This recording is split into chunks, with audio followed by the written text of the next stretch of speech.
ఎనిమిదవ రోజు శివధ్యాన లహరి కార్యక్రమానికి అందరికీ స్వాగతం. ఈరోజు మనం ముందుగా ఒక 5 నిమిషాలు ధ్యానం చేద్దాం. మన గురువుల్ని, ఇంతటి జ్ఞానాన్ని, భగవంతుడిని తెలుసుకునేటటువంటి గొప్ప జ్ఞానాన్ని మనకి ఇచ్చినటువంటి మన గురువుల్ని ఆహ్వానించుకొని, వారి చైతన్యాన్ని ఆహ్వానించుకొని వారికి మన మనపూర్వక కృతజ్ఞతలు తెలియజేసుకుందాం. అందరూ మీ గురువుల్ని ఆహ్వానించుకోండి. నేను నా గురుదేవులు పరమహంస యోగానంద వారిని, మహావతార్ బాబాజీని, లాహిరి మహాశయుని, స్వామి శ్రీ యుక్తేశ్వర్ గారిని ఆహ్వానించుకుంటున్నాను. బ్రహ్మర్షి పితామహ పత్రిజీ గారిని ఆహ్వానించుకుంటున్నాను. ఎందరో గురువుల ద్వారా మనం ఎంతో జ్ఞానాన్ని ప్రత్యక్షంగా, పరోక్షంగా కూడా స్వీకరిస్తున్నాం. వారందరికీ హృదయపూర్వక కృతజ్ఞతలు. వారందరి చైతన్యాలతో మనం అనుసంధానం అవుతూ మనం ధ్యానంలో కూర్చుందాం. ప్రశాంతంగా కళ్ళు మూసుకొని హాయిగా కూర్చోండి.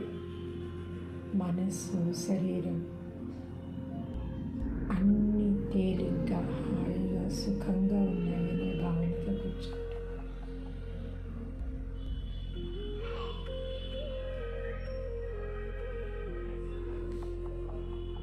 రిలాక్స్డ్గా కూర్చోండి. వెన్నెముక నిటారుగా పెట్టుకొని కూర్చోండి. మనలో ఉన్న భయాలు, ఆందోళనలు, గతం తాలూకు ఆలోచనలు, భవిష్యత్తు తాలూకు ప్లాన్లు, ఇలాంటివి ఏవి అన్నీ కాసేపు పక్కన పెట్టి మనస్సుని, బుద్ధిని, చిత్తాన్ని అన్నింటినీ మనము ఆ పరమాత్మ మీద కేంద్రీకరిద్దాం. ఆ శివుడి యొక్క చైతన్యం మీద కేంద్రీకరిద్దాం. ఆ శివ చైతన్యంతో, గురువుల యొక్క అనుగ్రహంతో మనం పూర్తిగా ఆ చైతన్యపు పరిధిలోకి ప్రవేశిద్దాం.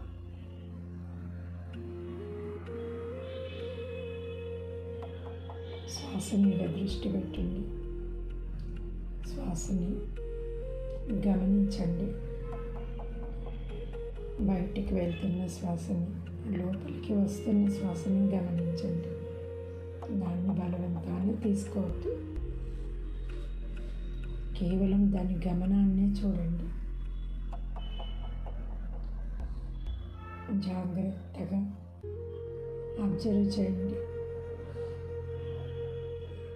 మనం తీసుకుంటున్న గాలి, ఆ విశ్వ చైతన్యాన్ని, ఆ విశ్వేశ్వరుడి చైతన్యాన్ని, మహాదేవుడు, మహాదేవి చైతన్యాలు, శక్తి ప్రవాహాన్ని మనలోకి ఎలా తీసుకొస్తుంది,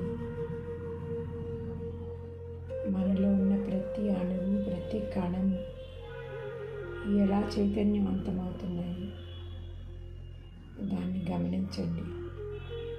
పూర్తిగా ఆ శ్వాసతో అనుసంధానం అవుతుంది.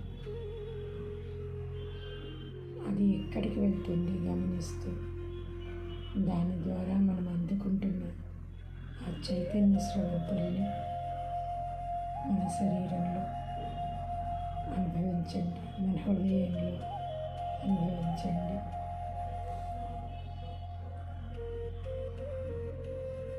మనం తీసుకునే ప్రతి శ్వాసతోనూ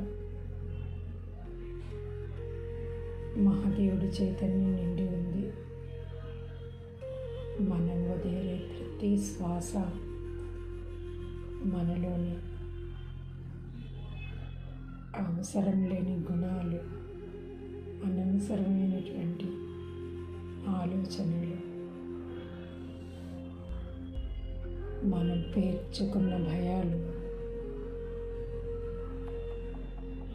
మనం నమ్ముతున్న అర్థం లేని నమ్మకాలు, ఇవన్నీ ఒకటొకటిగా మనలోంచి బయటకు వెళ్ళిపోతున్నాయి. ఎన్నో ఏళ్ళుగా మనలో ఎన్నో దాచేసుకున్నాం. అవి నిరుపయోగం అయినా కూడా మనం దాచేసుకున్నాం. పనికిమాలినవన్నీ దాచేసుకున్నాం. ఇప్పుడు వదిలేయండి. ఒకటొకటిగా వదిలేయండి. ఏది ఉంచుకోవద్దు. ఈ క్షణం తప్ప. ఈ క్షణం, ఈ శక్తి ప్రవాహం, చైతన్య ప్రవాహం, మహాదేవుడు మనకు అందించే సందేశాలు,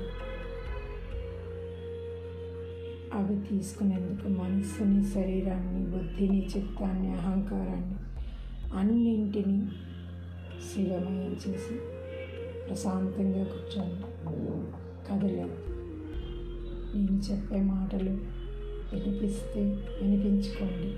వినపడకపోయినా కూడా ఏమీ పర్వాలేదు. హ్యాపీగా కూర్చుని ధ్యాన స్థితిలో ఉండండి. ఇదే ఈరోజు మనం ధ్యానంతో జ్ఞానాన్ని తీసుకోవడం. మనము ఇన్ని రోజులు జ్ఞానం నుంచి నేర్చుకొని దాని నుంచి ధ్యానంలోకి వెళ్తున్నాం. ఇప్పుడు మనం ధ్యానం చేయడం మనం నేర్చుకున్నాము, తెలుసుకున్నాము, అందులో లోతుల్లోకి వెళ్ళాము. కాబట్టి ఇప్పుడు మనం ధ్యానంతో కూర్చొని జ్ఞానాన్ని తీసుకుందాం. ఇదే ఈరోజు మనం ముందుగా ధ్యానం చేయడానికి కారణం. రిలాక్స్డ్గా కూర్చోండి. శ్వాసని గమనించటం ఆపద్దు. అది గమనించటం వరకే, అంతవరకే చేయండి. రిలాక్స్డ్గా ఉండండి.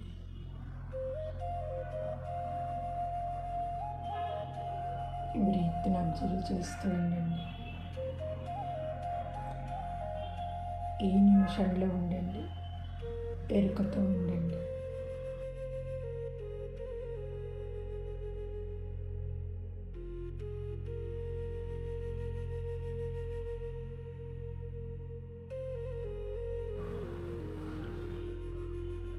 మహాశివరాత్రి సందర్భంగా మనం 11 రోజులుగా నిర్వహించుకుంటున్నాం ఈ శివధ్యాన లహరి అనే ధ్యాన కార్యక్రమానికి అందరికీ నా హృదయపూర్వక స్వాగతం.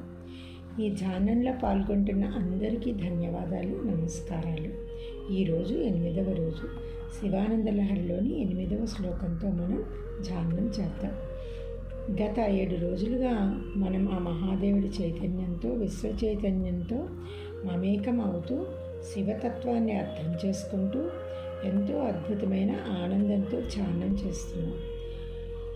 ఈ 7 రోజులు మన ఆనందానుభూతులను గుర్తు చేసుకుంటూ మరింత లోతైన అనుభవాల కోసం మనం ఈరోజు 8వ శ్లోకంతో, దానిలోని అర్థంతో ధ్యానం చేద్దాం. ఈ 7 రోజులు మనలో ఒక్కొక్కరికి ఒక్కొక్క రకమైన ఆనందానుభూతులు ఆ పరమాత్మ ప్రసాదించారు. ఎందుకంటే ఎవరి యొక్క చైతన్య పరిధులను బట్టి, ఎవరి యొక్క వాసనలను బట్టి, ఎవరి యొక్క శివానుభూతులు వాళ్ళు పొందారు. ఇక్కడ ప్రసరిస్తున్న ఈ అనుభూతులన్నింటినీ నాకు అర్థమవుతూ నేను కూడా మీతో ధ్యానం చేస్తున్నప్పుడు నేను కూడా ఎంతో అత్యుత్తమైన ఆనందానుభూతుల్ని పొందాను. ఇలా ప్రతిరోజు మనం ఒక్కొక్క శ్లోకంతో ధ్యానం చేస్తూ ఒక్కొక్క రకమైన శివుడి యొక్క మహిమల్ని, శివుడి యొక్క విభూతుల్ని మనం పంచుకుంటూ ఆ శివతత్వాన్ని మనలో ఐక్యం చేసుకుంటూ మనం చేసే ఈ ధ్యానం ఒక అద్భుతమైన ప్రక్రియగా నాకు అనిపిస్తుంది. మీ అందరికీ కూడా అటువంటి అనుభూతినే ఇస్తోందని నేను అనుకుంటున్నాను. ఎందుకంటే మనం మీలో చాలామంది, నేను కూడా ఎన్నోసార్లు ఈ శివానంద లహరి విన్నప్పుడల్లా మనసుకి బాగానే హత్తుకుంది, చక్కగానే ఉంది. కానీ ఎప్పుడైతే అదే శ్లోకాన్ని తీసుకొని అదే అర్థంతో ఆ శివుడు అందులో ఏ రకమైనటువంటి సందేశాలను ఇచ్చారో దాన్ని తీసుకొని ధ్యానం చేస్తున్నప్పుడు ధ్యానంలో ఎన్నో కొత్త విషయాలు అవగతమవుతున్నాయి.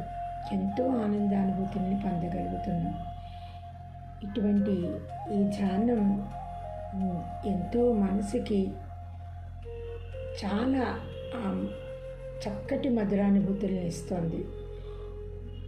జ్ఞానం ఎప్పుడైతే ధ్యానంగా మారుతుందో ఆ ధ్యానం యొక్క తీవ్రత, ఆ ధ్యానం యొక్క అంతర్గత వికాసం చాలా చాలా ఎక్కువ అవుతుందని అనుభవపూర్వకంగా నాకు ఇప్పుడు అర్థమవుతోంది. అందువల్ల మనము ఈ 8వ శ్లోకంలో ఉన్నటువంటి అర్థాన్ని ఒక్కసారి తలుచుకొని దానితోటి మనం ఎలా మారాలి, ఏం చెప్పారు అందులో, అది కూడా మనం పరిశీలించుకొని ధ్యానం చేద్దాం.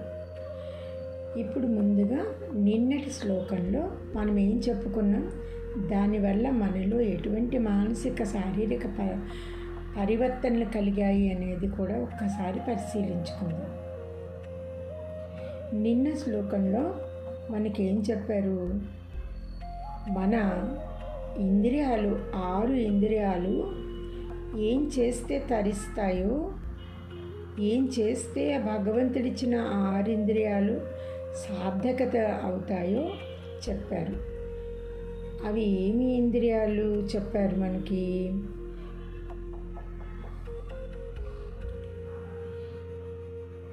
కళ్ళు ఏం చేయాలి అని చెప్పారు.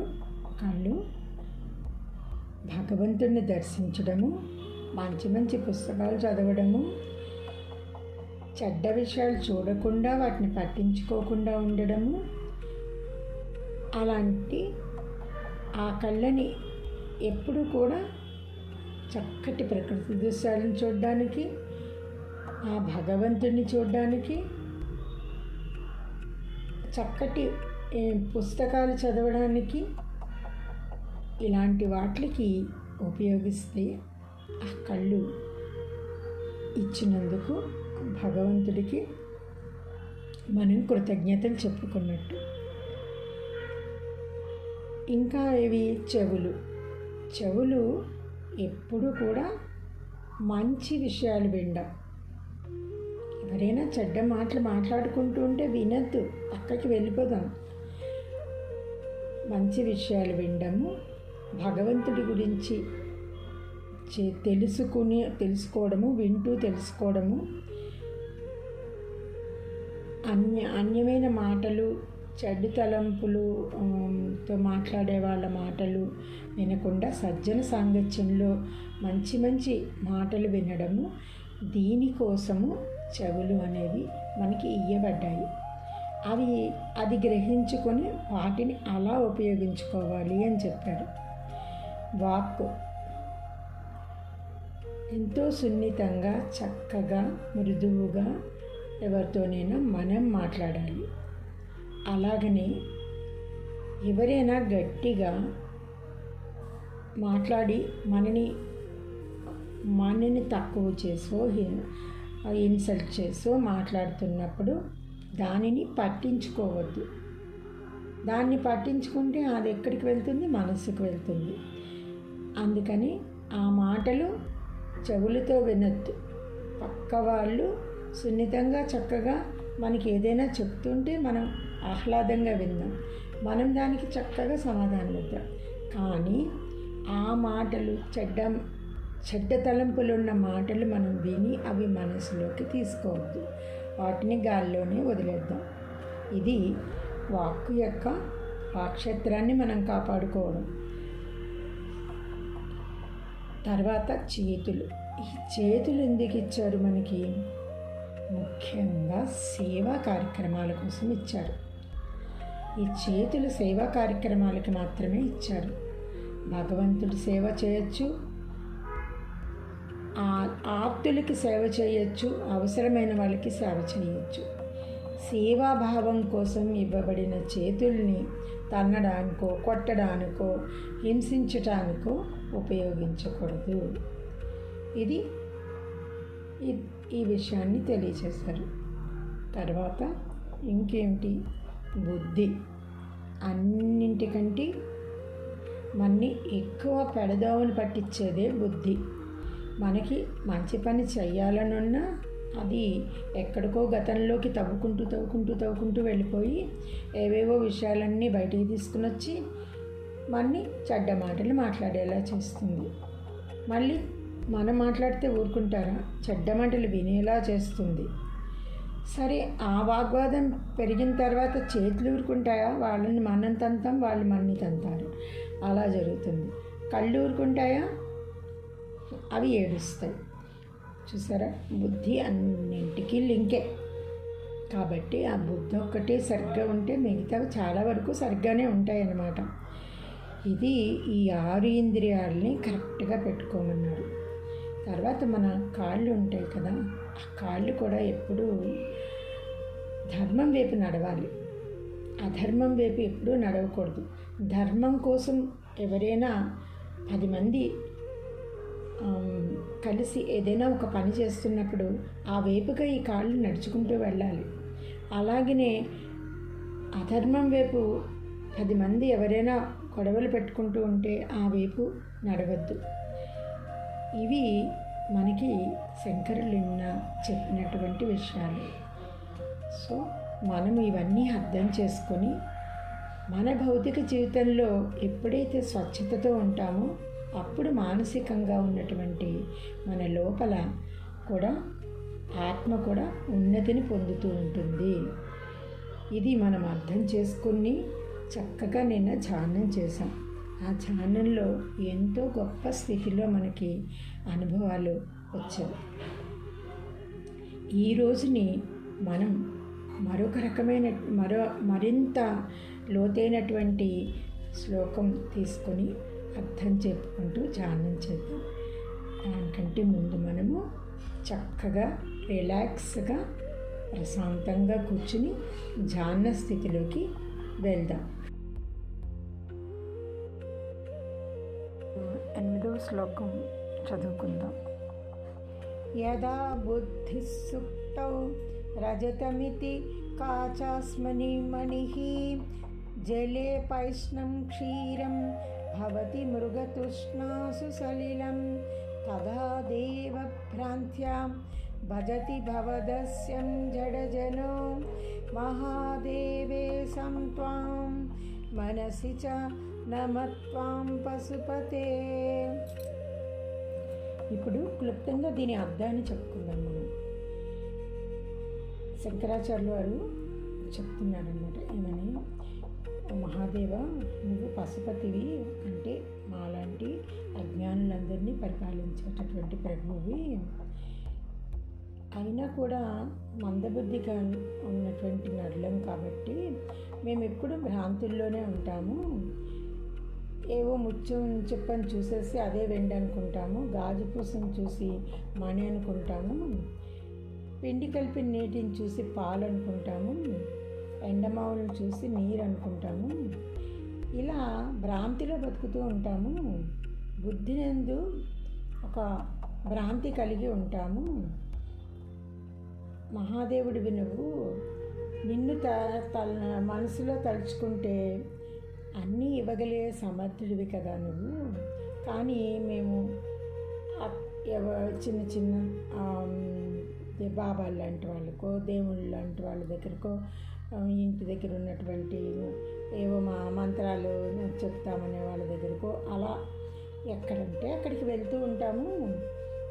ఎవరిని పడితే వాళ్ళ దగ్గర అది ఇప్పుడు ఈ కష్టాలు ఏవో వచ్చాయి వాటిని తీర్చమని అడుగుతూ ఉంటాము. కానీ ఆ అవసరమే లేదు కదా. నిన్ను మనసులో తలుచుకొని ధ్యానిస్తూ ఉంటే అన్ని వాంఛలు నెరవేర్చి ఐహికమైనవి మోక్షాన్ని కూడా ఇచ్చేవాడివి. అది మేము అర్థం చేసుకోము. సర్వార్థ ప్రదాతవి నువ్వు అని గుర్తించక ఇలా ఈ భ్రాంతుల్లో అక్కడికి వెళ్ళి వాళ్ళని కొలుద్దాం, ఇక్కడికి వెళ్ళి వీళ్ళని కొలుద్దాం, ఈ దేవతని కొలుద్దాం, ఆ దేవతని కొలుద్దామని ఏవో పైనున్న మెరుగులు చూసి వాటినే నిజమనుకుని అలా మేము భ్రాంతిలో బతుకుతుంటాము. ఆ భ్రాంతి మన నుంచి వెళ్ళిపోతే సత్యం మనకి గోచరం అయితే నిత్యుడు సత్యుడు అయినటువంటి ఆ ఈశ్వరుణ్ణి మనసులో ధ్యానిస్తే చాలు, మనం ఎవరి వెంట పరిగెత్తక్కర్లేదు అనే విషయం మనకు అర్థమవుతుంది అని ఆయన దీంట్లో చెప్తున్నారన్నమాట ఈ శ్లోకంలో. మనం ఇలా రకరకాలైన భ్రాంతుల్లో బతుకుతూ ఉంటాం. కొన్ని విషయాలు మనకు తెలుసు, అయినా సరే ఏదో భ్రాంతి ఉంటుంది. అది నిజమేనేమో అనిపిస్తుంది. ఆ సూర్యకాంతి పడి మెరిసే గాజు ముక్క నిజంగా అది వజ్రమేనేమో. ఎన్నో ఆర్టిఫిషియల్ వస్తువులు నిజమని భ్రాంతి పడిపోతూ ఉంటాం. అప్పుడప్పుడు మన మనసు చలిస్తూ ఉంటుంది. అదే మనకి ఎక్కువగా వేదాంతంలో చెప్పే రజో సర్పభేదం, రాత్రిపూట తాడుని చూసి పాము అనుకోవడం, అలాంటి భ్రాంతులు ఎన్నో ఉంటాయి మనలో. ఆ భ్రాంతుల నుంచి మనం బయటపడం. పడకి ఏం చేస్తాము, మనం ఏదైనా భగవంతుడు ఉన్నాడు, అన్నీ చూసుకుంటాడు, ఆయన సర్వాత్మకుడు, సర్వేశ్వరుడు, మన్ని కాపాడే భగవంతుడు ఆయనే కదా అని తెలిసినా కూడా మన ఇంటి పక్కన చిన్న బాబా దగ్గరకో, జ్యోతిషుడి దగ్గరకో, ఇంకొకరి దగ్గరకో వెళ్ళి ఏవో రెమెడీస్ అడుగుతూ ఉంటాం. రకరకాలు, ఈ పూజ చేస్తే అది వస్తుంది, అక్కడికి వెళ్తే ఇది వస్తుంది, ఇలా ఏవో చిన్న భ్రాంతుల్లో మనము బతికేస్తూ ఉంటాం. మన మనసు ఆ భ్రాంతుల్లోకి వెళ్ళిపోతూ ఉంటుంది మనకు తెలియకుండానే. ఇలాంటివన్నీ అనవసరం కదా. ఈ భ్రాంతులన్నీను ఎండమావుల్లో నీళ్లు లాంటివే కదా ఇవన్నీను. ఎందుకు ఇలాంటి భ్రాంతులు పడతారు? పరమాత్మని పట్టుకుంటే ఆయనే చూసుకుంటాడు కదా. మిమ్మల్ని అడిగిస్తున్నాడా సూర్యకాంతిని? మిమ్మల్ని అడిగిస్తున్నాడా చంద్రకాంతిని? లేదు కదా. మరి అడగకుండా ఇచ్చేవాడు అడిగితే ఇవ్వడా? ఎందుకని? ఆ నమ్మకం ఎందుకు లేకుండా ఈ భ్రాంతుల్లోకి వెళ్తున్నారు అని చెప్పి శంకర్లు మేమంతా ఇలాగే ఉంటాము, ఈ భ్రాంతుల్లోనే ఉంటాము. ఓ ఈశ్వరుడా, దీని నుంచి కూడా మమ్మల్ని మళ్ళించి నీ సేవ వైపుకు తిప్పు అని చెప్పి శంకరాచార్యులు అంటున్నారన్నమాట. మనం కూడా అలాగనే ఉంటామన్నమాట. ఆయన విభూతిని అర్థం చేసుకోలేము. విభూతి అంటే మళ్ళీ ఇక్కడ అందరూ ఏ రకంగా అర్థం చేసుకుంటారు. నేను భ్రాంతులంటే ఆ భ్రాంతుల్లో ఒక ఎగ్జాంపుల్గా చెప్తున్నాను. విభూతి అంటే ఏం చెప్తాం మనము? అది మహాశివుడు పూసుకుంటాడని, అది శ్మశానంలో శవాల నుంచి కాల్చితే వచ్చినటువంటి విభూతిని మహాశివుడు రాసుకుంటాడని, అదే విభూతిని మనం అనుకుంటూ ఉంటాం. కరెక్టే, ఆయన రాసుకుంటారు, అది కూడా కరెక్టే, అది కూడా విభూదే. కానీ ఎన్నో విభూతులు ఉన్నాయి. విభూతులు అంటే అనుగ్రహాలు. ఇది మనం శివపురాణంలో చూసిన భగవద్గీతలో 10వ అధ్యాయం అంతా విభూతి యోగమే. అది విభూతి అంటే భగవంతుడు అనుగ్రహించే అనుగ్రహాల గురించి చెప్పేటటువంటిది, అది విభూతి. ఆ విభూతిని మనం శివుడి యొక్క అనుగ్రహానికి సంబంధించినటువంటి విభూతిని మనం పట్టుకోగలిగితే అప్పుడు మనము ఎంతో ఆత్మోన్నతిని, ఎన్లైటన్మెంట్లోకి వెళ్ళగలుగుతాము. విభూతిని 5 రకాలుగా చెప్తారు, 5 రకాలైనటువంటి పేర్లతోటి. ఈ భసితం, భస్మం, క్షారం, రక్ష, ఇలా 5 విభూతులు ఉన్నాయి. ఈ విభూతి అనేది ఏంటి? ఫస్ట్ది సంపద, సమృద్ధి, సంతోషం ఇచ్చేది. భసితం అంటే స్పిరిచువల్ ఎన్లైటన్మెంట్, ఆధ్యాత్మిక ఉన్నతినిచ్చేది. భస్మం అంటే మన పాపాలను, కర్మలను తొలగిస్తుంది. క్షారం అంటే కష్టాలు, దుఃఖాలు, బాధలు అన్నీ పోగొడుతుంది. రక్ష అంటే అన్నింటి నుంచి రక్షిస్తుంది. భయాల నుంచి, దిష్టి నుంచి, లేదా మన మన మన మానసికమైనటువంటి రుగ్మతల నుంచి ఇలాంటివన్నింటినీ తొలగిస్తుంది. అయితే ఈ విభూతిని ఎలా అసలు విభూతి అంటే ఎలా వస్తుంది? శ్మశానం నుంచి శివుడు తీసుకొని మనుషులు కాలిన విభూతినే విభూతి అనరు. విభూతి అంటే ఆవు పేడ, ఆవు పంచకంతో చేసిన వాటిని కాల్చగా వచ్చినటువంటి భస్మాన్ని విభూతి అంటారు. ఈ ఆవులు కూడా ఎక్కడి నుంచి వచ్చాయని చెప్తారు అంటే పురాణంలో శివుడి యొక్క 5 ముఖాల నుంచి ఉద్భవించాయన్నమాట. 5 ముఖాలు, ఆ స్టోరీ అంతా మనం మళ్ళీ నెక్స్ట్ డేని చెప్పుకుందాం. సజ్జోజాత, వామదేవ, ఇలా 5 ముఖాలు మనం చెప్పుకుందాం మళ్ళీ తర్వాత. కానీ ఇప్పుడు విభూది అంటే చెప్పుకుంటున్నాం కాబట్టి ఆ 5 ముఖాల నుంచి 5 జాతుల ఆవులు ఉద్భవించాయంట. ఆ జాతుల యొక్క ఆవుల నుంచి వచ్చినటువంటి ఆవు పేడ పంచకంతో తయారైనటువంటి విభూది 5 రకాలైనటువంటి రక్షని మనకి కల్పిస్తుంది అన్నమాట. పైన చెప్పినది ఒక్కొక్క ఆవు నుంచి తీసుకున్న దాన్ని. కానీ ప్రస్తుతానికి మనకి కపిల అనే ఆవు మాత్రమే ఉంది అని చెప్తారు. మిగతా జాతులు ఇప్పుడు ప్రస్తుతం లేవు అని చెప్తారన్నమాట. మనం విభూదిని ఏం చేస్తాము? త్రిపుండంగా నుదుటి మీద పెట్టుకుంటాం. త్రిపుండం అంటే 3 గీతలు ఇలా 3 వేళ్లతో గీసుకుని. ఇలా ఎందుకు పెట్టుకుంటాం మనము అంటే, ఒకటి ఓంకారానికి ప్రతీకగా పెట్టుకుంటాం. అంటే ఆ, ఉ, ఉం అనే అర్థాలకి అనే అక్షరాలు వాటి యొక్క అగ్నితత్వానికి గుర్తుగా, ఓంకారానికి ఆ ఓంకారం యొక్క శక్తిని తీసుకునేందుకు గుర్తుగా మనం పెట్టుకుంటాం. రెండోది ఏంటి అంటే, మనలో ఉన్న త్రిగుణాలు, సత్వరజస్ తమో గుణాలు అన్నీ కూడా అలైన్మెంట్లో ఉండాలి. 3 కూడా అలైన్మెంట్లో ఉండాలి అని విభూది ధారణ చేస్తారన్నమాట. విభూది ధారణ చేయడానికి కారణం అది. విభూది అంటే సంపదని, సమృద్ధిని, సంతోషాన్ని, ఆధ్యాత్మిక ఉన్నతిని ఇచ్చేది. కాబట్టి విభూది ధారణ మనకి హైందవులకి తప్పనిసరిగా పెట్టుకునేది. ఎవరైనా పెట్టుకోవచ్చు అది. ఎందుకంటే మనలో లోపల ఆ శక్తిని ఇన్మడింపచేస్తుంది, ఈ భ్రాంతుల నుంచి పోగొడుతుంది. కాబట్టి విభూతి ధారణ చేయడం చక్కటి సంస్కృతి. దాన్ని అందరూ అమలు చేయండి. అందులో ఏ రకమైన తప్పు, ఏ రకమైన నామోషి కూడా లేదు. హాయిగా విభూది పెట్టుకోండి. ఆ విభూది మీకు ఆ రక్షణ కలిగిస్తుంది. అందరూ ఎరుకలోకి రండి. చక్కటి ధ్యానం కుదిరింది, హాయిగా ఉంది.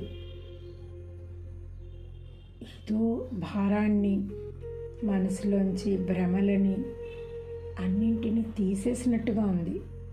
ఏది మనసులో లేదు, అంతా శూన్యంగా ఉంది. మనసు, శరీరం, బుద్ధి అన్నీ తేలిక పడిపోయి మైండ్ అంతా చక్కగా ఉండి చాలా హాయిగా అనిపిస్తుంది. ఈ హాయిలో చక్కగా మీరు నెమ్మదిగా ఎరుకలోకి వస్తూ, రాలేకపోతే అందులోనే ఉండండి. ఇంకొంచెం సేపు అలాగే ధ్యానం చేసుకోండి. రాగలిగిన వాళ్ళు వాస్తవంలోకి వచ్చి మీరు చక్కగా ఆనందంగా హ్యాపీగా మీ ఈ రోజుని ప్రారంభించండి. ఈ రోజుకి, ఈ ధ్యానానికి భగవంతుడు మనకి ఇచ్చినటువంటి ఈ అవకాశానికి అన్నింటికీ కృతజ్ఞతలు చెప్పుకుంటూ మనం ఈ అద్భుతమైన ధ్యానానికి చప్పట్లు కొట్టుకుందాము. మీ అందరికీ కూడా శ్రద్ధగా విన్నందుకు చప్పట్లు.